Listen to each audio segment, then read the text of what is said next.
Alrighty, everybody, this is going to be your solution key for the recitation number 1 for your math review. So let's go ahead and let's get started. Okay, so let's see. So part 1 is the algebra review.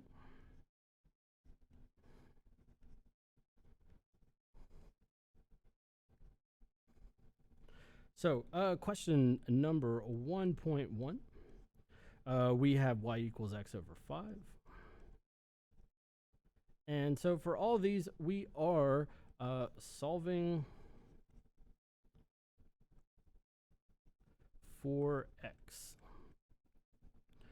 So this one's pretty simple. We're just going to multiply both sides by 5. So you get x is equal to 5y. Number 1.2, we have ax minus y is equal to 2y. So the first thing I want to do, because I want to get this x alone, let's start by adding this y on over from the left-hand side to the right-hand side. So you get ax equals 2y plus y. 2y plus y is just 3y. And then we solve for x by dividing both sides by a. So x is going to be equal to 3y over a.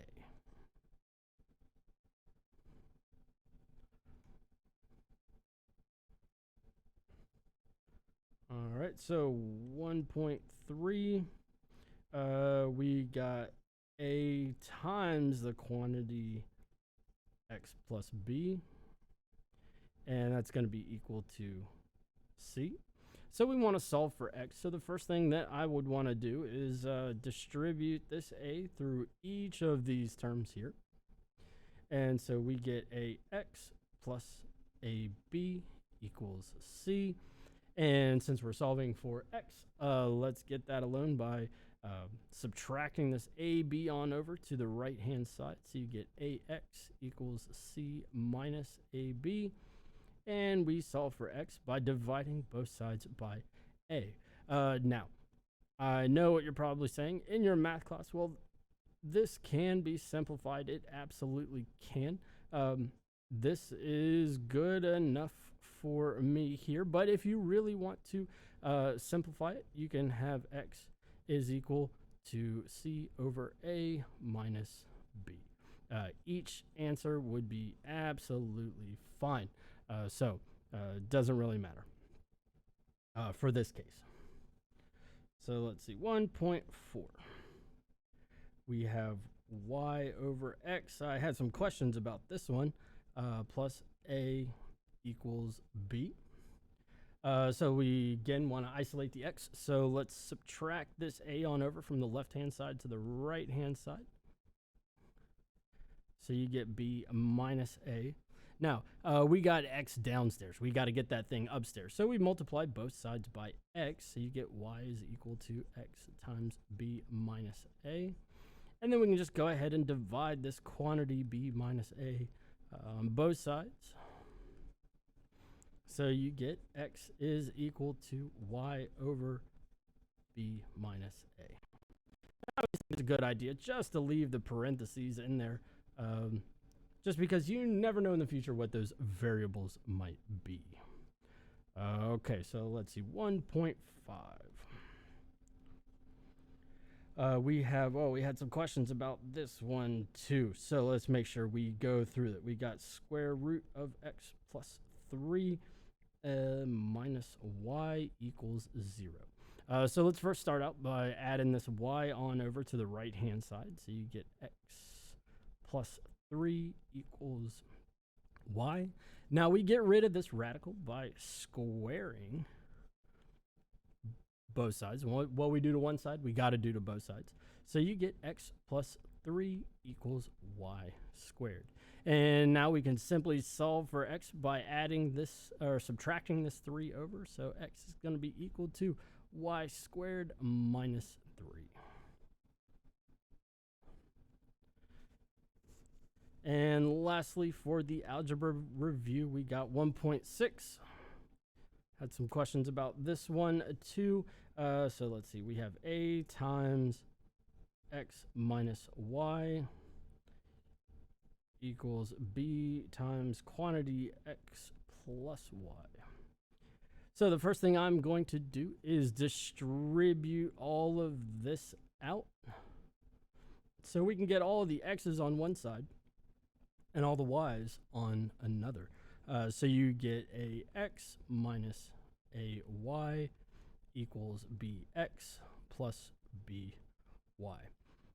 Now, we can add the ay over here, and we could subtract the bx over here. So you get ax minus bx equals, what do we got? We got by plus ay. And we got some like terms here, so we can factor an x on out of here.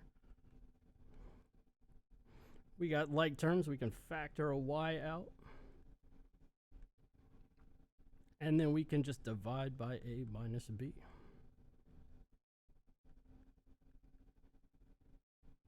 So you get x is equal to y times b plus a over a minus b. And there you go. That's it for the algebra review. I highly suggest that you practice these, get comfortable doing this kind of algebraic manipulation, because we're going to be doing it a lot. Okay, let's see. So the next section is the systems of equations.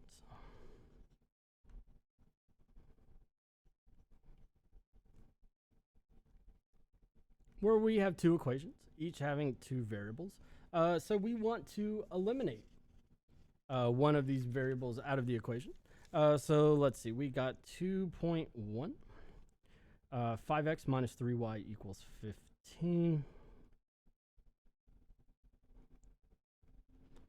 I'll call that equation number 1. That way, when I say, hey, look at equation 1, you know which one I'm talking about. And then we have x plus 2y equals 6. And I will call this equation 2. Okay, so there's a multitude of different ways you can solve systems of equations, but I highly recommend that you get used to using the substitution method. When we get to Newton's second law, we're going to be using this a lot. So highly recommend. Make sure you're comfortable with this. So I look at these and I say, well, I got two equations, two unknowns. Can't solve them right off the bat. But I'm looking at equation 2, and that looks pretty easy to solve for x. So I'm going to solve equation 2 for x. So we get x is equal to 6 minus 2y. Now I'm going to take this x is equal to 6 minus 2y, and I'm going to substitute into equation number 1 for x. So let's see, we'll get 5 times x is equal to 6 minus 2y minus 3y equals 15. Cool. Okay, so now we can start solving for y here. First, I'm going to distribute this 5 out, so I'm going to factor that on out. So you get 30 minus 10y minus 3y equals 15. Minus 10y minus 3y. It's minus 13y equals 15. So then I'm going to subtract the 30 on over to the right-hand side. So minus 13y is equal to minus 15. Divide by minus 13. Divide by minus 13. So you get y is equal to 15 over 13.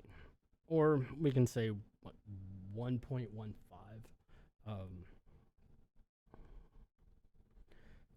Because I think it's just easier to work with decimals than it is with fractions. That's just me.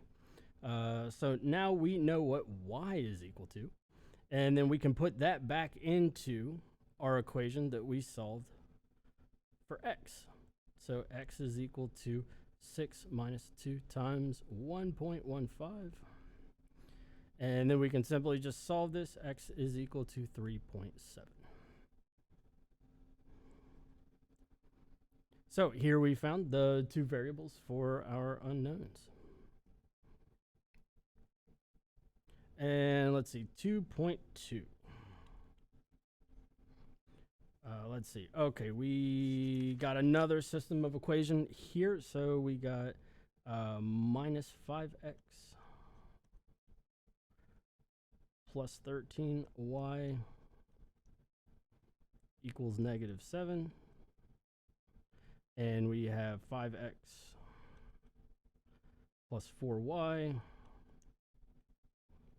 equals 24. Cool. Now, I'll call this equation 1, equation 2. So it doesn't really matter where you start here. So we'll just kind of keep it going on the same thing that we did last time. So let's solve equation 2 for x. Now, you could solve equation 1 for y first. You could solve equation 1 for x first. You'll still get the same answer in the long run. So let's see. We'll have 5x equals 24 minus 4y divide by 5. Divide everything by 5. So x equals 24 minus 4y over 5. Cool. So now we're going to take this x equals 24 minus 4y all over 5, and we are going to substitute this into equation number 1 for x. Now, if you put it back into number 2, you're just going to kind of prove that 1 is equal to 1. So you'll kind of be back where you started. So if you get something like a result like that, you know that you substituted it into the wrong equation, or into the same one that you used to solve it for.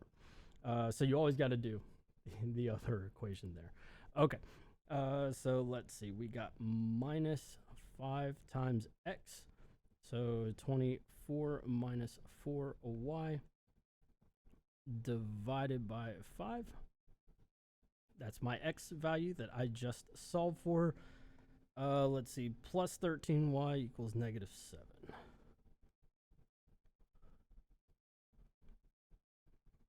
All right, so let's see. We can see that these 5s will cancel here, so we just got to distribute the negative. Don't forget about that negative hanging out there.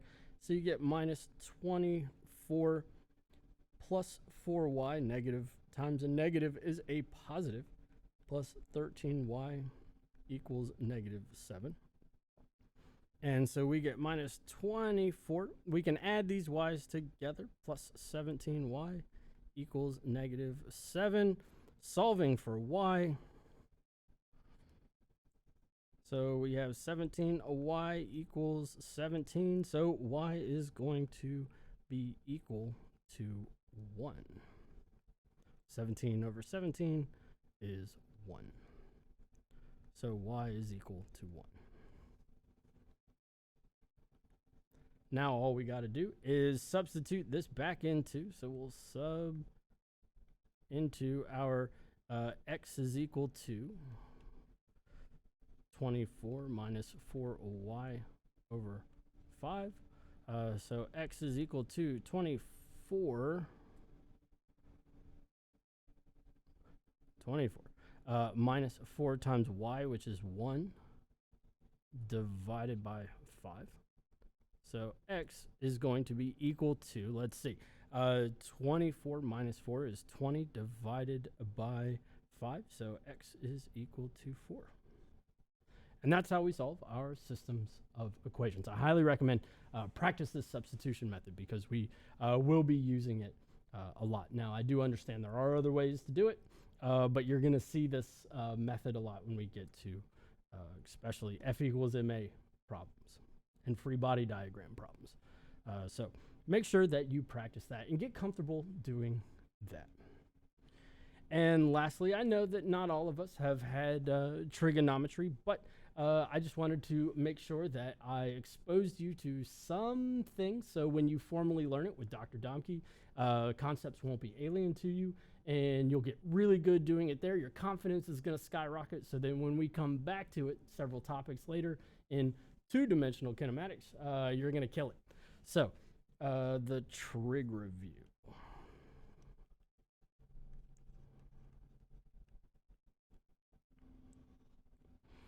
So we got us a right triangle. Let me pull that up just a bit. Okay, and let's see. We have a reference angle here. This is the angle theta. We're going to use the term theta to represent some angle. You're given this leg of the triangle as 12, this as 13, and this we don't know. We are going to need to find that. But real quick before we do, the leg of the triangle that is down here, that is going to, that's touching our reference angle, this is our adjacent side. The side that is opposite, this B, this leg of the triangle, or this vertical part of the triangle, this is the opposite side. And the long side here, this is called the hypotenuse. And, Pythagoras, Greek bloke, gave us a way to determine if we know two sides of this right triangle, we know how to find the other one. And he came up with his famous equation called the Pythagorean theorem, which says that a squared plus b squared equals c squared. And we know how to do the algebra here. We know the adjacent side A. We don't know B. We know the hypotenuse C. So we can just solve for B. So we get B is equal to the square root of c squared minus a squared. So B is equal to the square root of 13 squared, which is 169, minus 12 squared, minus 144. You get the square root of 25, which works out nice for us. That is just, technically there's a plus or minus out there, but we're just going to keep it in the positive. So B is equal to 5. So now we know that. So I can add that up there in our triangle. Now, the last thing that we are going to need to know is just a couple of definitions. We use this magical thing in trig called SOHCAHTOA.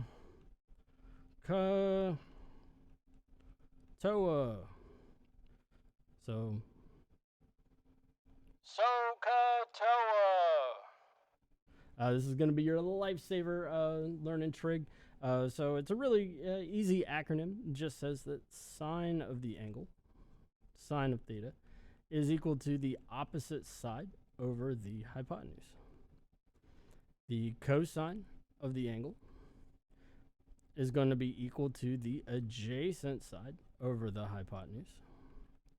And the tangent of our angle, and you'll formally learn what each of these mean. Technically, it's just a ratio of each leg of these triangles. And you'll learn that more with Dr. Domke.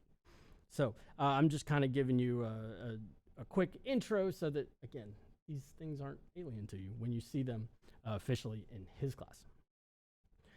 So let's see. Tangent is opposite over adjacent. Or maybe not with Dr. Domke specifically, but any of your other math classes that you might have to take. So let's see. The first thing we are asked to find is, what is the sine of the angle? Okay, so the sine of the angle, theta, is equal to the opposite side. So going back to my triangle, the opposite side we found to be 5 over the hypotenuse, which is 13. Now, if you just left it 5 over 13, that's perfectly fine. That is an exact number. But I don't want you to get mixed up or confused with fractions, so we can just turn that into a decimal. And let's see, 5 over 13, 0.384. Now, we want to make sure that we don't really need it here, but we want to make sure our calculator is in degrees and not radians. So when you're using Desmos, remember, do tangent 45. If you get 1, you're in degrees.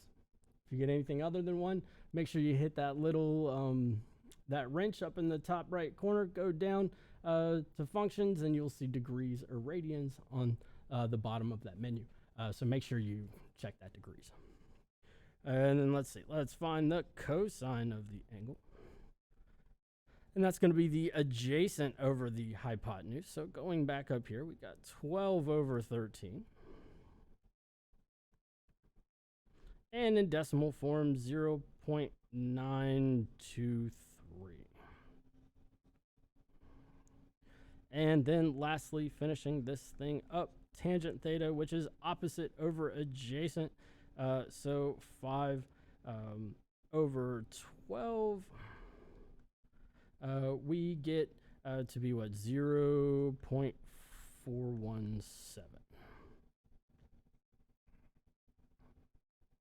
So that is it for the math review. Please make sure that you practice these, get comfortable doing the algebraic. Oh, that's the intro screen.